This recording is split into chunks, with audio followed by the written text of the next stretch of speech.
S के पांडे की किताब मध्यकालीन भारत का इतिहास, पेज नंबर 9 से 19 तक। अध्याय 2, मध्यकालीन भारतीय इतिहास के स्रोत। बीते हुए युगों की घटनाओं के संबंध में जानकारी देने वाले साधनों को ऐतिहासिक स्रोत की संज्ञा दी जाती है। ऐतिहासिक स्रोतों में पुरातात्विक स्रोत व साहित्यिक स्रोत प्रमुख हैं। मध्यकालीन भारत के इतिहास के अध्ययन के लिए मौलिक स्रोत साहित्यिक स्रोत ही हैं। इस काल की विभिन्न प्रकार की रचनाएं उपलब्ध हैं, जिनमें इतिहास की रचनाएं, शासकों की जीवनियां, प्रशासन संबंधी रचनाएं, साहित्यिक कृतियां व यात्रियों के वृतांत प्रमुख हैं। प्राचीन काल में भारत में क्रमबद्ध इतिहास लिखने की परंपरा विकसित नहीं हुई थी।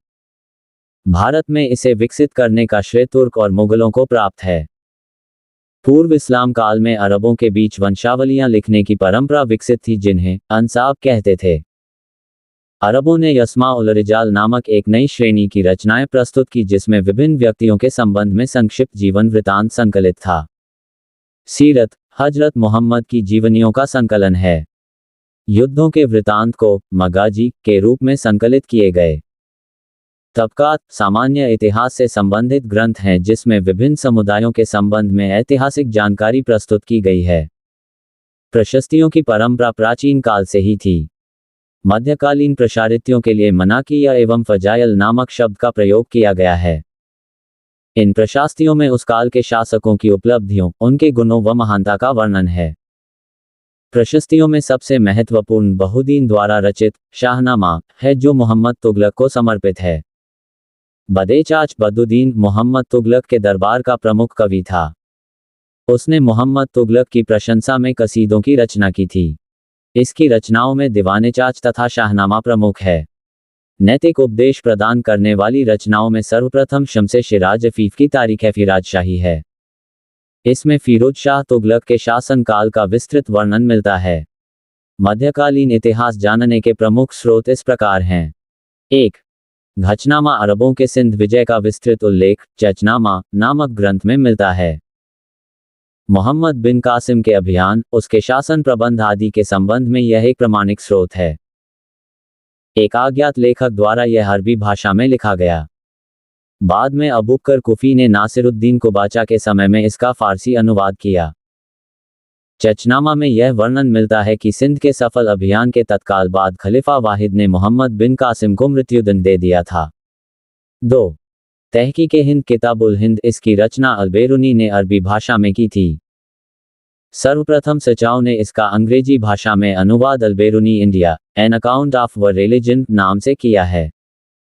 हिंदी भाषा में इसका अनुवाद रजनीकांत शर्मा द्वारा किया गया है। ये रचना 1017 ईस्वी से 1030 ईस्वी के बीच भारतीय जीवन के अध्ययन एवं निरीक्षण पर आधारित है। इसमें 80 अध्याय है। इस ग्रंथ में अलबेरुनी ने महमूद गजनवी के समय के भारत की राजनीतिक, आर्थिक, सामाजिक व धार्मिक स्थितियों के बारे में विस्तृत वर्णन किया है। अलबेरुनी गजनी के शासक महमूद गजनवी का समकालीन था। उसका जन्म 973 ईस्वी में खीवा, मध्य एशिया में हुआ था, जो उस समय ख्वारिज्म कहलाता था। 1018 ईस्वी से 1019 ईस्वी में वह महमूद गजनवी के साथ भारत आया। महमूद गजनवी के भारत विजय से पूर्व वह एक विद्वान तथा राजनयिक के रूप में खीवा वंश के अंतिम शासक ख्वारिज्म शाह की सेवा में था। 1017 ईस्वी में जब महमूद गजनवी ने ख्वारिज्म शाह पर आक्रमण कर विजय पाई, तो उसी समय उसने अलबेरुनी को प्राप्त किया था। जब महमूद गजनवी भारत पर आक्रमण किया तो अलबेरुनी भी उसके साथ आया। भारत को लूटने के बाद महमूद गजनवी अपनी सेना के साथ गजनी लौट गया, किंतु अलबेरुनी कई वर्षों तक भारत में ही रुके रहा।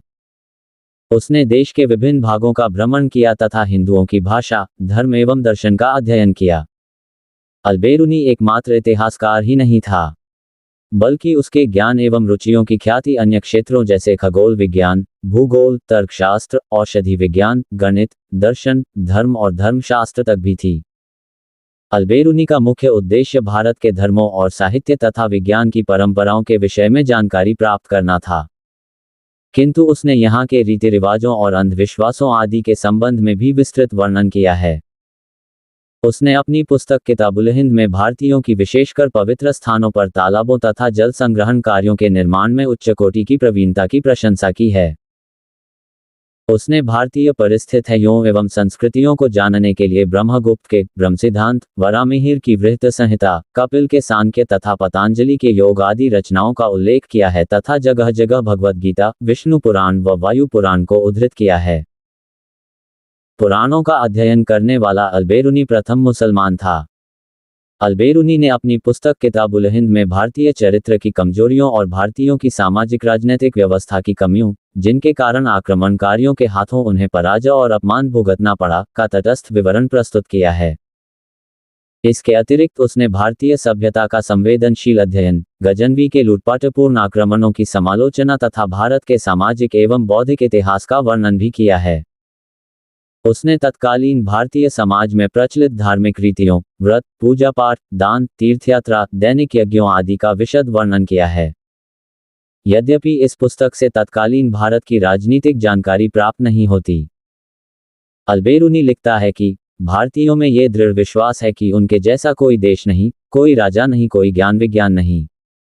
उसके अनुसार उनकी यह नकारात्मक सोच ही उनके पतन का कारण बनी। वह लिखता है कि जाति व्यवस्था इतनी दृढ़ थी कि यदि दो ब्राह्मण भोजन करने बैठते थे तो बीच में एक सफेद कपड़ा रख लेते थे। उसके अनुसार अंतरजातीय विवाह नहीं होते थे और विधवाओं का मुंडन कर दिया जाता था। अल-बेरूनी ने शूद्रों की सबसे बड़ी सूची प्रस्तुत की है। उसके अनुसार इस समय विभिन्न प्रकार के शिल्प मुख्यतः शूद्रों से संबंधित थे। उसने 8 प्रकार के अंत्यजों चांडालों का उल्लेख किया है। इसमें मोची, मछुआरे, शिकारी, टोकरी बनाने वाले, सड़क पर झाड़ू लगाने वाले आदि शामिल थे। 3. ताजुल मासिर। इस ग्रंथ की रचना सदरुद्दीन मोहम्मद हसन निजामी ने की थी। वह खुरासान में स्थित है निशापुर का निवासी था।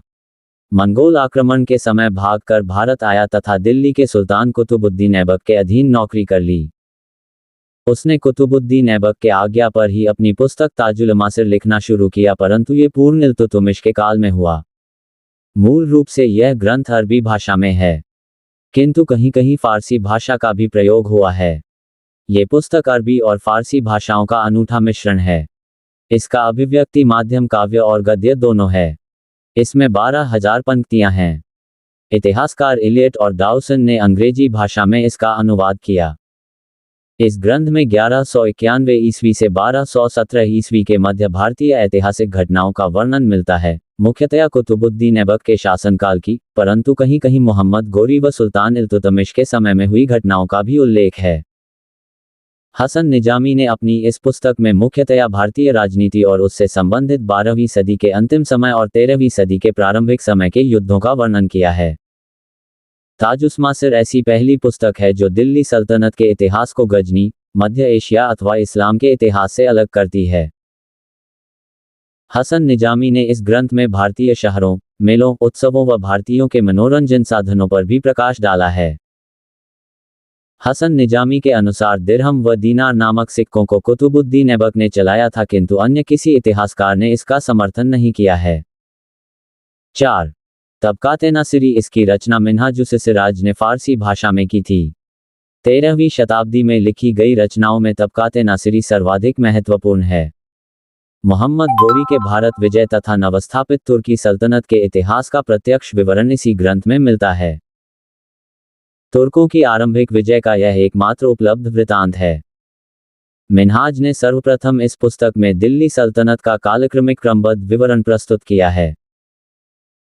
23 अध्यायों में विभक्त ये ग्रंथ भारत पर तुर्क आक्रमणों, दिल्ली में सल्तनत की स्थापना तथा इल्तुतमिश एवं रजिया के शासनकाल के अध्ययन के लिए एकमात्र समकालीन और प्रमाणिक स्रोत है। इसमें 1227 ईस्वी से 1259 ईस्वी तक दिल्ली सल्तनत काल के प्रसिद्ध दरबारियों, सैनिकों, प्रांतीय गवर्नरों व अन्य प्रसिद्ध व्यक्तियों के जीवनवृत्त का वर्णन किया गया है। अपनी रचना में उन्होंने अपने समय के 25 अमीरों की जीवनी शामिल किया है। अमीरों का उल्लेख करते समय उन्होंने सबसे ज्यादा ध्यान उलूग खां पर दिया है। मिन्हाजुद्दीन सिराज का जन्म 1193 ईस्वी में मध्य एशिया के एक कुलीन परिवार में हुआ था। मातृपक्ष की ओर से वह सुल्तान महमूद गजनवी के राज परिवार से संबद्ध था। उसके पिता काजी और आध्यात्मिक गुरु के रूप में मोहम्मद गोरी की हिंदुस्तानी सेना से संबद्ध थे। मिन्हाजुस्सिराज काफी सुशिक्षित व महत्वाकांक्षी था। वह इस्लामी धर्मशास्त्र, मनकूल व विधिशास्त्र फिक्ह का एक बड़ा विद्वान था। मंगोलों की अस्थिरता के कारण मध्य एशिया में उसे कोई भविष्य नहीं दिखाई दिया, अतः वह भारत चला आया। 1227 ईस्वी में यह उच्च पहुंचा जहां नासिरुद्दीन कुबाचा ने उसे फिरोजी मदरसा में शिक्षक नियुक्त किया। जब इल्तुतमिश ने कुबाचा के विरुद्ध युद्ध कर उच्च को जीत लिया तो वह इल्तुतमिश के साथ हो गया। इल्तुतमिश उसे दिल्ली ले आया तथा अपना संरक्षण प्रदान किया। 1231 ईस्वी में इल्तुतमिश के ग्वालियर अभियान के दौरान मिन्हाजुस्सिराज उसके साथ था, जहां ये सेना की उत्साह बढ़ाने वाले उपदेश तजकीर दिया करता था। बाद में उसे ग्वालियर का काजी एवं इमाम नियुक्त किया गया। मिन्हाजुस्सिराज ने अपनी पुस्तक तबकात-ए-नासिरी में इल्तुतमिश के विषय में लिखा है कि कोई भी राजा इतना दयालु, सहानुभूति रखने वाला, विद्वानों तथा वृद्धों के प्रति श्रद्धालु राजा अपने प्रयासों से कभी साम्राज्य पर आसीन नहीं हुआ। सुल्ताना रजिया के शासन काल में उसे दिल्ली स्थित है नासिरिया मदरसा का प्रधानाचार्य नियुक्त किया गया। रजिया के उत्तराधिकारी बहराम शाह के शासनकाल में उसे पूरे राज्य का काजी बनाया गया। अलाउद्दीन मसूद शाह के शासनकाल में उस पर राजकीय कृपा दृष्टि नहीं रही, अतः कुछ समय तक वह लखनौती व जाजंगा में बिताया। किंतु नासिरुद्दीन महमूद के समय में उसने अपनी खोई हुई प्रतिष्ठा पुनः प्राप्त कर ली। वह नासिरुद्दीन महमूद का दरबारी कवि था। उसने अपनी ग्रंथ तबकात-ए-नासिरी नासिरुद्दीन महमूद को समर्पित किया तथा उसे दिल्ली का आदर्श सुल्तान बताया। मलिक नायब उलूग खां बलबंद से भी उसका निकट संबंध था। उसके समय में वह काजी उलग जात नियुक्त हुआ। 1254 ईस्वी में सदजही बनाया गया। कुछ समय पश्चात बलबन के शासनकाल में ही उसकी मृत्यु हो गई। तारीख फिरोज शाही व फतवाए जहांदारी। तारीख फिरोज शाही य फतवाए जहांदारी के लेखक जियाउद्दीन बनी हैं। तारीख फिरोज शाही को ऐतिहासिक ग्रंथ की दृष्टि से सर्वाधिक महत्वपूर्ण माना गया है। ये फारसी भाषा में है। इतिहासकार इलियट और डाउसन ने अंग्रेजी में इसका अनुवाद किया।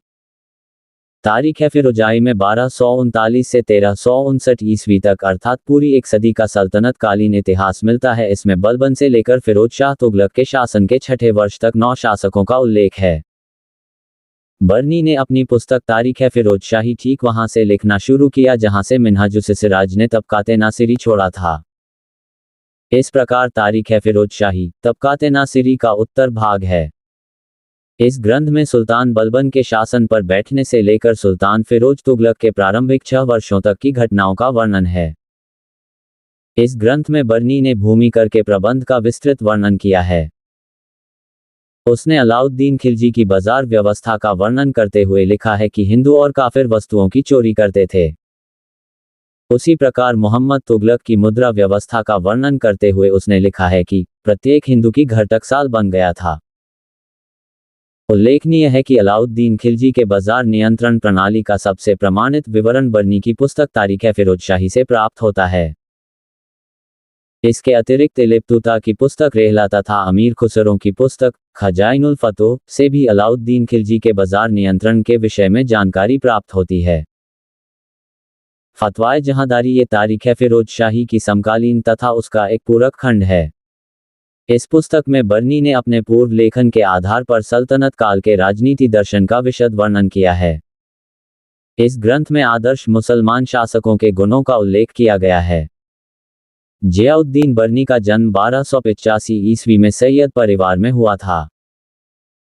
उसके पिता मुर्विदुल मुल्क जलालुद्दीन खिलजी के दूसरे पुत्र शहजादा अरकली खां के निजी कर्मचारी थे तथा चाचा अलाउल मुल्क अलाउद्दीन खिलजी के सलाहकार तथा राजधानी के कोतवाल थे। उसका पालन पोषण दिल्ली में संपन्न वातावरण और उन दिनों की अत्यंत कुलीन परंपराओं में हुआ। उसने उच्च शिक्षा प्राप्त की थी। उसे आरंभिक मध्यकालीन भारत के सभी समकालीन इतिहासकारों में सबसे महान माना गया है। बर्नी को सुल्तान गयासुद्दीन तुगलक के शासनकाल में एक सम्मानित स्थान प्राप्त था, किंतु वह मोहम्मद तुगलक के अधिक निकट था। मोहम्मद तुगलक के शासनकाल में वह राजदरबार से संबद्ध तथा 17 वर्षों तक उसके संरक्षण में रहा। जियाउद्दीन बर्नी ने अपनी पुस्तक तारीख फिरोज शाही में मोहम्मद तुगलक के विषय में वर्णित किया है कि जब उसने राजसत्ता पाई तब ये शरीयत के नियमों और आदर्शों से काफी स्वतंत्र था। वह सुल्तान को दयालु तथा रक्त-पिपासु दोनों कहता है। सुल्तान मोहम्मद बिन तुगलक धर्मशास्त्र, इतिहास तथा इस्लामी कानून में विशेष दिलचस्पी रखता था और उलेमा वर्ग की त्रुटियों के प्रति सजग था। सुल्तान का मानना था कि उलेमा वर्ग ने जानबूझकर अपने स्वार्थ एवं हितों के लिए इस्लाम की सही व्याख्या नहीं की, इसलिए वह उलेमा वर्ग के विरुद्ध हो गया था। बर्नी उसके कार्यों से खफा रहता था और उसे अधर्मी एवं रक्त-पिपासु कहा। बर्गी अमीर खुसरो का भी एक करीबी सहकर्मी था, किंतु फिरोज शाह तुगलक के सिंहासनारूढ़ होते ही वह शाही कृपा से वंचित हो गया। उसकी संपत्ति एवं धरोहर जब्त कर लिए गए। कुछ समय तक जेल में भी रहा, जिसके कारण उसका अंतिम जीवन आर्थिक संकट में व्यतीत हुआ।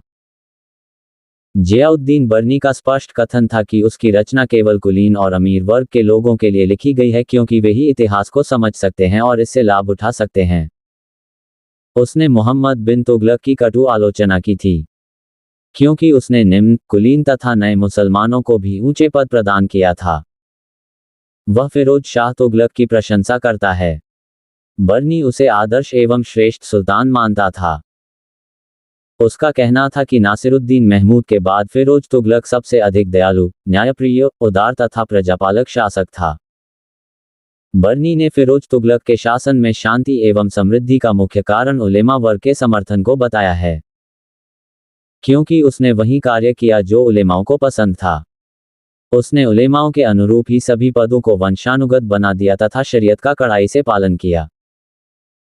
अपने जीवन के अंतिम वर्षों में बर्नी विभिन्न विषयों के अध्ययन एवं विविध विषयों पर पुस्तकें लिखने में व्यस्त रहा, किंतु उसे जिस विषय ने सबसे अधिक प्रभावित किया वह था इतिहास।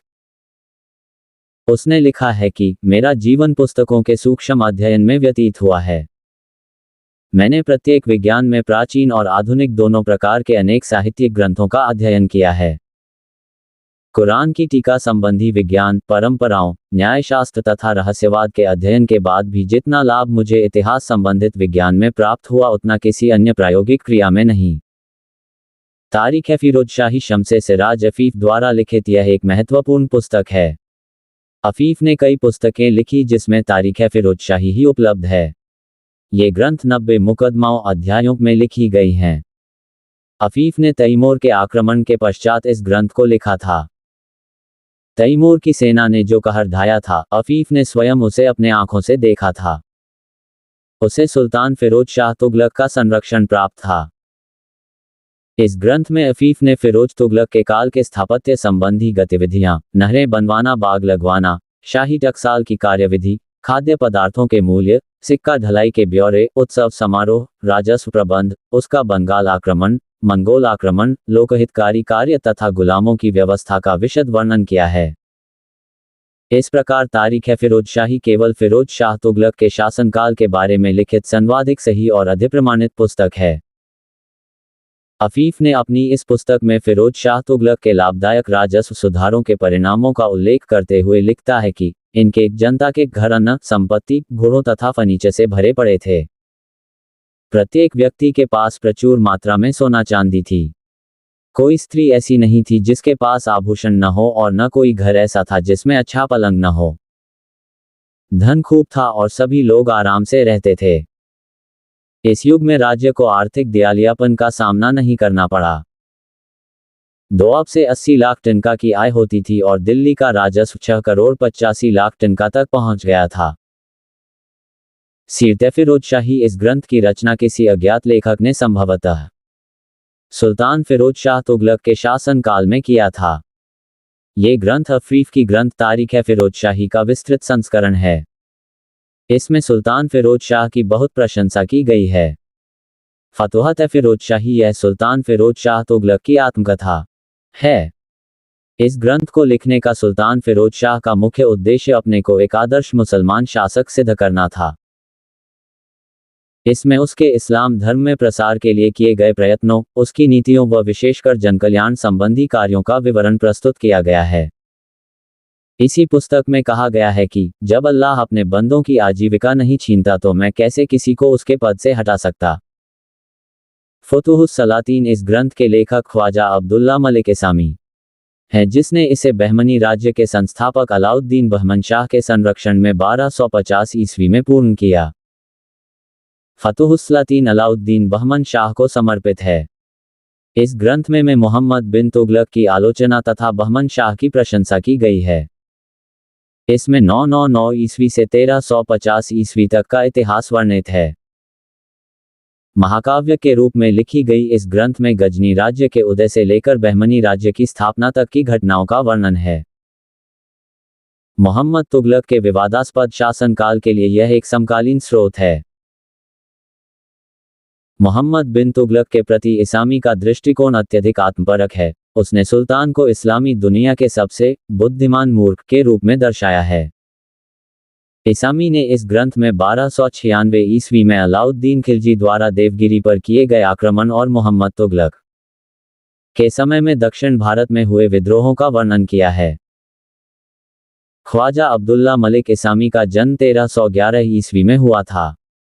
यह सुल्तान मोहम्मद तुगलक का समकालीन था। इसका परिवार दिल्ली में रहता था, किंतु मोहम्मद तुगलक के काल में राजधानी दिल्ली से दौलताबाद परिवर्तन के दौरान उसे भी दौलताबाद जाना पड़ा।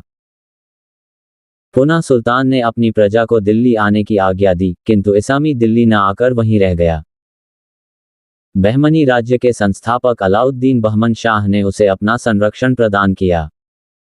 उसी के संरक्षण में इसामी ने फुतुहुस्सलातीन की रचना की। कामिलुत्वारीख इसकी रचना शेख अब्दुल हसन इन्नुल असीर ने 1230 ईस्वी में की थी। इसमें मोहम्मद गोरी की विजयों का वृतांत मिलता है। तारीख सिंध या तारीख मासूमी इसकी रचना मीर मोहम्मद मासूम ने की थी। ये पुस्तक चचनामा पर आश्रित है। इसमें अरबों की विजय से लेकर मुगल सम्राट अकबर के समय तक के सिंध का इतिहास वर्णित है।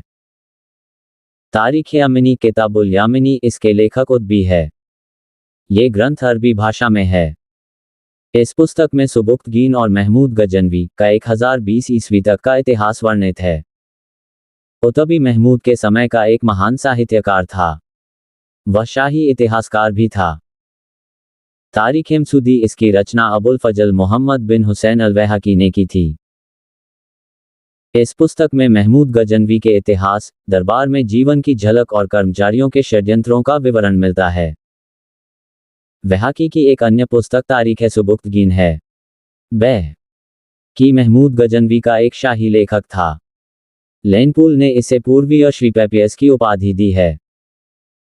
तारीख मुबारक शाही इसकी रचना यहया बिन अहमद सरहिंदी ने सैयद वंश के शासक मुबारक शाह के संरक्षण में की थी। ये ग्रंथ सैयद वंश का एकमात्र समकालीन स्रोत है। यहया बिन अहमद मुबारक शाह का समकालीन था। उसने ये ग्रंथ मुबारक शाह को समर्पित किया है। रेहला इसकी रचना अफ्रीकी यात्री इब्न बतूता ने अरबी भाषा में की थी, जो उसकी यात्रा वृतांत है। इस ग्रंथ में भारत की राजनीतिक, सामाजिक, आर्थिक और सांस्कृतिक स्थिति का विस्तृत वर्णन किया गया है। इसमें सुल्तान गयासुद्दीन तुगलक की गुप्तचर व्यवस्था, डाक व्यवस्था और उसकी मृत्यु की परिस्थितियों का वर्णन है। सल्तनत काल में डाक व्यवस्था का विस्तृत विवरण इब्न बतूता ने ही दिया है। इसके अतिरिक्त रेहला में मोहम्मद बिन तुगलक के व्यक्तिगत जीवन, उसके विचार और प्रशासनिक योजनाएं, राजदरबार की स्थिति है तथा सामाजिक एवं आर्थिक जीवन की झलकियां मिलती हैं, जो अत्यंत मनोरंजक और मूल्यवान है। इब्न बतूता का मूल नाम शेख फतह अबू अब्दुल्ला था, जो मोरक्को, अफ्रीका का मूल निवासी था। 1333 ईस्वी में मोहम्मद बिन तुगलक के कार्यकाल में भारत आया तथा 14 वर्षों तक भारत में रहा। मोहम्मद तुगलक ने उसे दिल्ली का काजी नियुक्त किया, जो 8 वर्षों तक इस पद पर रहा।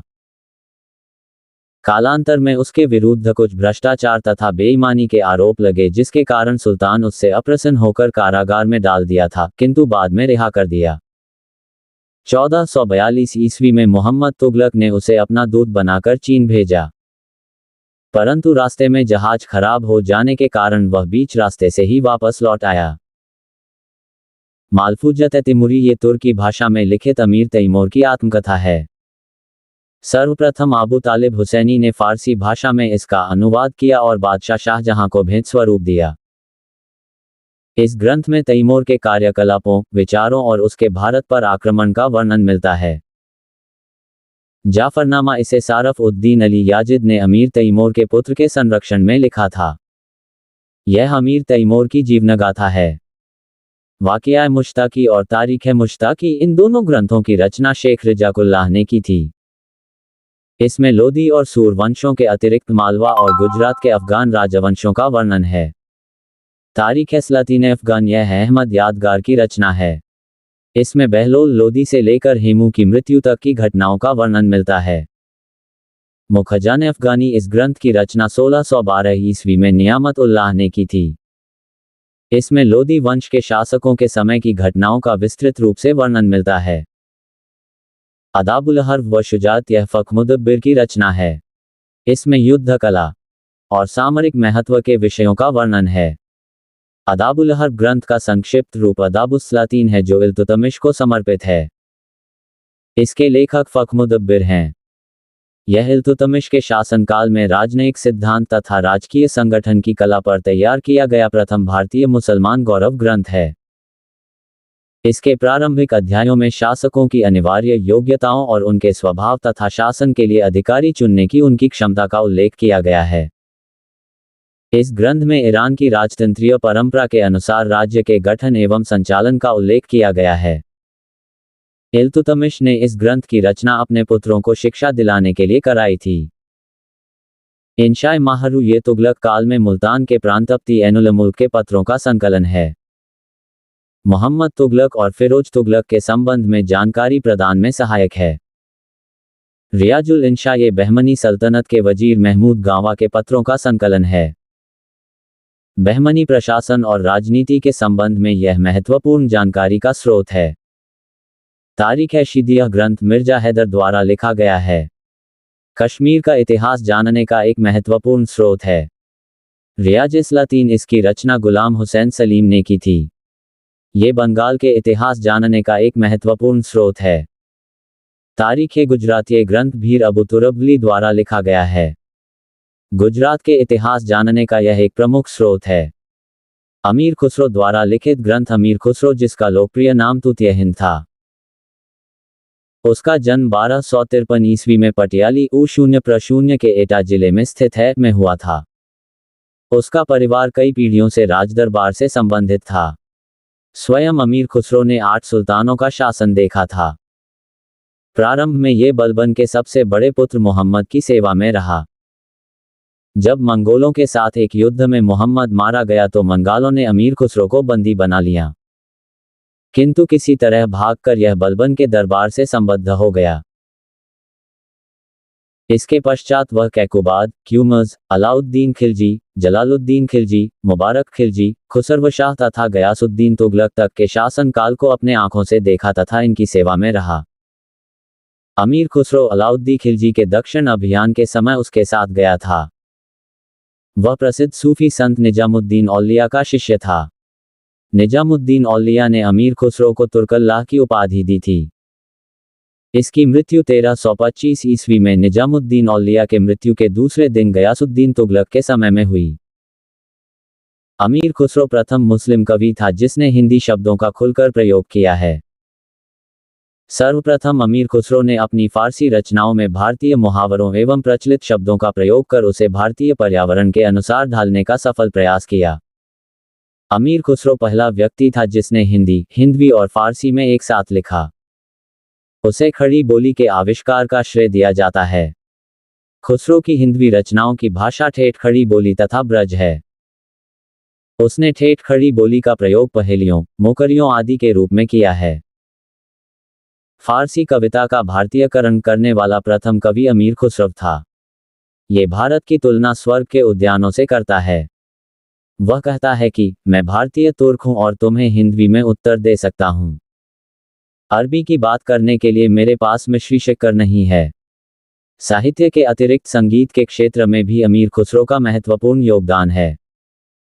उसने भारतीय और पार्शियन ईरानी रागों का सुंदर मिश्रण किया और एक नवीन राग शैली इमान, जिल्फ, साजगरी आदि को जन्म दिया।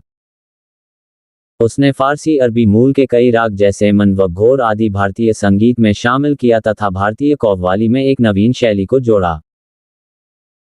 अमीर खुसरो ने अनेक काव्यात्मक शैलियों में हिंदी का प्रयोग किया और फारसी की एक नई शैली सृष्टि की, जो सबके हिंदी अर्थात हिंदुस्तानी की शैली के नाम से प्रसिद्ध हुई।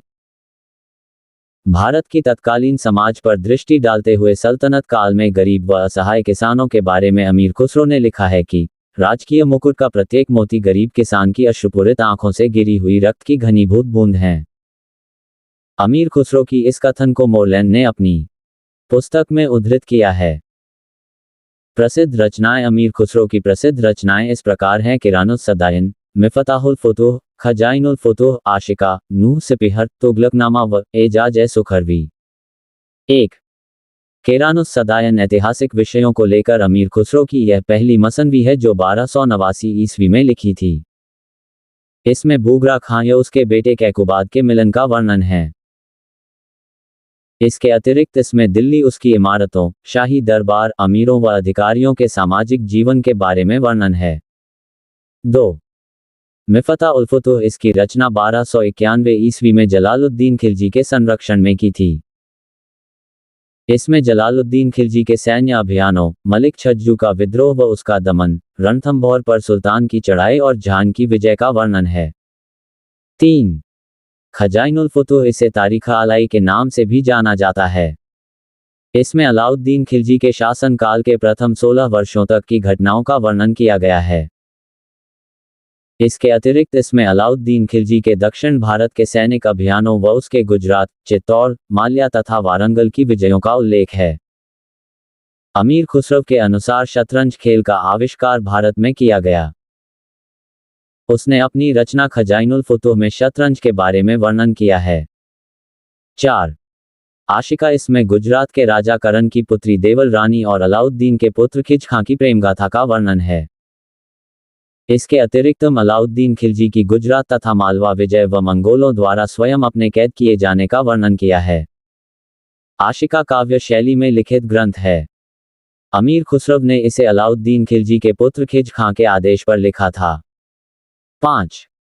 नूह सिपहर इसमें अलाउद्दीन खिलजी के पुत्र मुबारक शाह खिलजी के चाटुकारिता पूर्वक वर्णन किया गया है। इस ग्रंथ में अमीर खुसरो ने मुबारक खिलजी की विजयों के साथ साथ भारत की जलवायु, पशु पक्षियों तथा धार्मिक जीवन का रोचक विवरण दिया है। इस ग्रंथ में खुसरो ने भारत की तुलना स्वर्ग के उद्यानों से की है। 6. तुगलकनामा अमीर खुसरो की यह अंतिम ऐतिहासिक मसनवी है।